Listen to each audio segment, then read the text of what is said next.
இல்லைங்க. அது வந்து என்னன்னா, ம் 2 விதமா இத பார்க்கலாங்க. ஒண்ணு இந்த 9 பேர் உயிரிழந்தது சம்பவம்.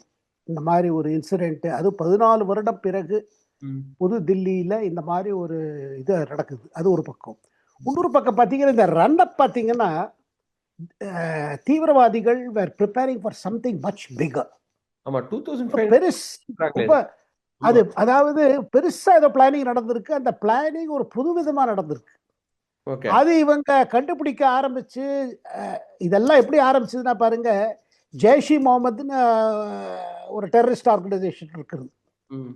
இத நம்ம ஆப்பரேஷன் சிந்தூர் நடந்தபோது, அதாவது பெஹல்காம்ல இந்தியன் டூரிஸ்ட்ட தாக்கின பிறகு, ம். அதுக்கு பிறகு வந்து ஆப்பரேஷன் சிந்தூர் நடந்தது. ஆமா. அதுல நம்ம இந்திய ராணுவ படைகள் வந்து ஜெய்ஷ் இ முகமதோட ஹெட் குவார்ட்டர்ஸ், லஷ்கர் e தொய்பாவோட ஹெட் குவார்ட்டர்ஸ், கேம்ப்ஸ் எல்லாம் பாம்ப் பண்ணி எடுத்துட்டோம். ம். அதுக்கு பிறகு ஜெய்ஷ் இ முகமதுக்கு சப்போர்ட்ல ஒரு போஸ்டர் வர ஆரம்பிச்சுச்சு இப்ப ஸ்ரீநகர்ல சமீபத்துல.